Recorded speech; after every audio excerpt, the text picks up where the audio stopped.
Welcome to section 2. In this hands-on chapter, we're going to create a simple API web server using Go native packages. First, we'll create a simple HTTP web server, and then we'll create a route and a handler. Then we'll add a custom error message, and finally we'll learn a bit or two about Postman to help us with testing our API later. In this particular video, we're going to create an API web server. Let's get started. First, let me find the free port that our web server will be running on. I'm going to open the item2 that I use instead of the standard OS X terminal.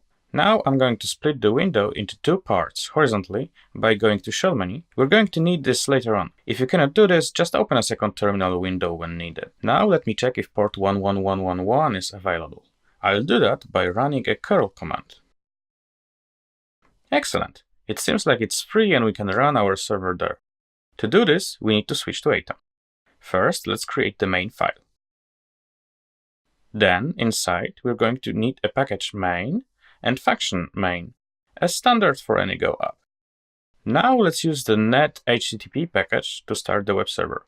In Atom, all I need to do is to start writing http dot, and you can already see the syntax completion for the standard Go libraries built in. Let me find the listen and serve function here. As mentioned before, I'm going to run our API on port 11111, 5 ones. As the second argument, we are going to pass a nil value to the function, because we are not using any special handlers at the moment. And that's it. That's really what it takes to start an HTTP server in Go. Notice now that when I hit save, Atom automatically adds a required import statement with libraries that I use. It is one of the strengths of an IDE. Normally, you would have to type it on your own. Now let's run our program. I'm going to jump to the terminal. Let's type go run main.go to run our application. There is no feedback, but the command prompt did not appear back, which suggests that the program is still running. I'm going to check that in the second window by running the curl command that we have used previously. Aha, page not found. This actually is a response from our running HTTP server. Excellent. We didn't provide any routes so far, so the 404 response is a great sign. Now let me show you what happens if I attempt to run the server on a port that is already taken. To do this, I will run the program in the second window again. As you can see, the command prompt is immediately back without any explanation. We don't know what went wrong, but something certainly did. It would be prudent to inform a user about any problems during execution and let them know that our server did not start. Let's do it. You might have noticed before that the listen and serve function returns an error if something goes wrong. This is a typical way that Go handles errors. Instead of creating exceptions, an error is just another variable that your function can return. Currently, our program disregards all values returned by listen and serve, so if there is one, the program will just continue its execution without any notification whatsoever, which we have already seen. To change that, I'm going to assign the return value from listen and serve to a new variable. Usually, this variable is called error. The second thing that we need to do is to check if the function actually did return an error.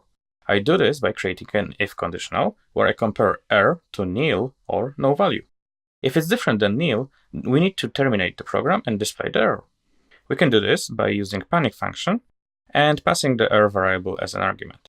Now let me go back to the terminal. Our server is still running, so let me now try to run the second one in our terminal. Now, what a difference.